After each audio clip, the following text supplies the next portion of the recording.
Aussi longtemps que nous vivons notre propre vie, tout sincère que nous puissions être, nous regimbons contre les aiguillons et nous nous faisons du tort à nous-mêmes.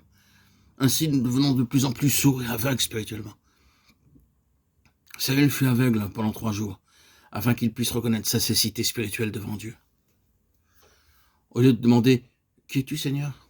il aurait pu poser d'autres questions, telles que vous en posez maintenant vous-même. Le Seigneur répondit « Je suis Jésus que tu persécutes. » Le nom de Jésus signifie « Il sauvera son peuple de ses péchés ». Le Seigneur lui dit en fait « Lorsque tu es et que tu persécutes mon peuple, c'est moi que tu es et que tu persécutes. Mais je suis le Sauveur. Bien que tu haïsses mon nom et que tu blasphèmes, je t'aime cependant, Saül.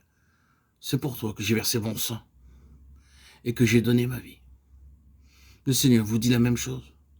Vous pouvez le respecter, mais la question suivante se présente néanmoins.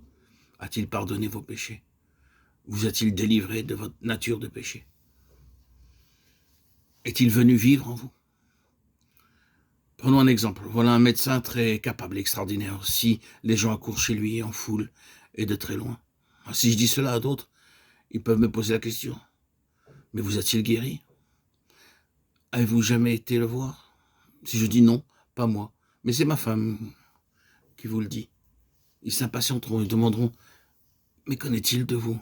Le Seigneur Jésus-Christ dit, je suis Jésus, je suis le Sauveur, je suis mort pour tes péchés. Si vous dites qu'il est devenu votre Sauveur, l'en avez-vous remercié? Avez-vous obtenu l'assurance que vos péchés sont effacés? Vous a-t-il libéré de votre nature de péché? Est-il venu habiter en vous? Saül a répondu à la voix, Seigneur, que veux-tu que je fasse? Le Seigneur lui demanda d'aller à Damas où on lui dirait ce qu'il devait faire. Bien qu'il fût très connu, il devait obéir avant tout à Dieu et faire scrupuleusement ce que Dieu lui disait.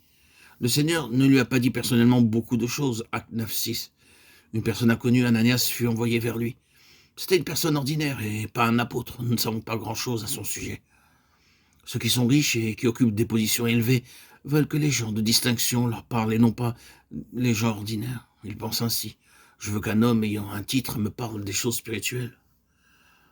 Dieu dit, humiliez-vous. Si le Seigneur l'avait voulu, il aurait pu lui-même expliquer à Paul tout le chemin du salut. Mais il ne le fit pas. Il envoya Ananias pour le lui expliquer. C'était là la voix de Dieu pour lui. Et Saül s'humilia et crut ce qu'Ananias lui dit. Maintenant, je connais ce chemin merveilleux, pensa-t-il. Mes péchés ne sont plus. J'ai persécuté celui qui est mort pour moi. Puis, il fut baptisé par Ananias. À partir de ce moment, il entendit bien des fois la voix de Dieu.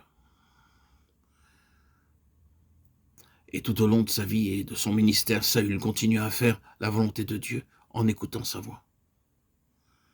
Acte 16.